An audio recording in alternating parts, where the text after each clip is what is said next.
Make a list of the wealthy countries of the world. Now cross out the countries where prescription medicines may be advertised to the public. Name the pill. Name the condition. Tell the viewer to speak to a doctor. When the crossing out stops, 2 names are left on the page. One is the United States, the other is New Zealand. Here is the part almost nobody knows.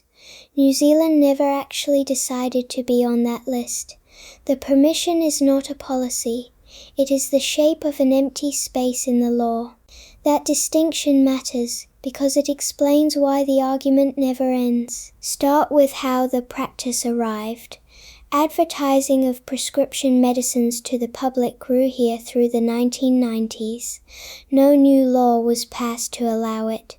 No law existed to stop it. The main statute governing medicines in this country dates from 1981. It was written before this style of advertising existed anywhere in the world, so the industry moved into a room that nobody had thought to lock. Once the practice existed, banning it became far heavier than never permitting it.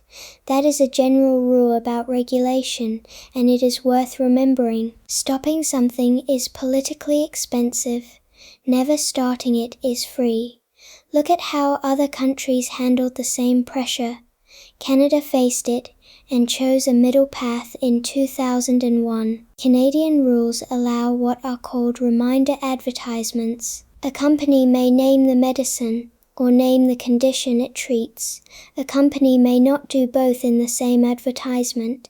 That single rule is elegant, and it changes everything.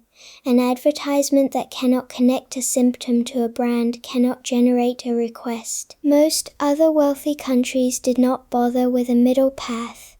They simply banned the practice outright. Now think about what a prescription medicine advertisement is actually selling. It cannot sell you the medicine because you cannot buy it. The prescription pad stays with the doctor. The pharmacy will not move without it. So the advertisement is not aiming at a purchase. It is aiming at a sentence. It is buying you a line to say inside a 15-minute appointment. Once you see that, the public health concern becomes much sharper. A consultation holds a limited amount of time and attention. Whatever the patient raises first tends to set the agenda. A brand name can arrive before the symptom is fully described, then the conversation starts in the wrong place. Researchers have been documenting this pattern for decades. Advertising increases requests, and requests increase prescribing. Some of that prescribing is appropriate, some of it is not. There is a famous example that makes the risk concrete. An arthritis medicine called Vioxx was advertised heavily to consumers. It was withdrawn worldwide in 2004 over cardiovascular risk. The advertisements had been very good. That was the problem. Public health researchers in New Zealand have argued for a ban for many years. Doctors' organizations have argued the same way for just as long. The regulator here does not simply wave everything through. Advertisements are checked before publication by an industry vetting service. An advertising code sets rules about balance, evidence, and side effect information. Complaints can be made, and advertisements have been withdrawn. But that whole structure is self-regulation sitting where a statute could sit. It manages the practice. It does not decide whether the practice should exist. If unlocked rooms like this one interest you, subscribe and come back for the others. Most rules were not designed, most of them accumulated. The recent history shows exactly how that accumulation continues. A therapeutic products law passed in 2023 and wrote the permission down clearly. It was repealed in December 2024 before it did much work. The permission survived the repeal. It had never depended on that law in the first place.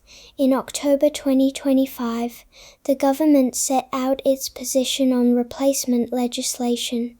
Direct advertising would continue because officials had not seen evidence of significant harm. A new power would let regulations restrict particular categories, such as weight loss products. So the answer being built is not a ban and not a free market. It is a permission with a dial attached. Notice what that means for you as a patient. The safeguard is not a rule about which advertisements may run. The safeguard is the doctor across the desk, holding the pad. That person knows what else you take. That person knows what your kidneys and liver are doing. An advertisement knows none of it and cannot. There is a small habit that makes the difference disappear. Suppose a medicine name is already in your head. Describe the problem before you name the product. Give the symptom, the timeline, and the history first.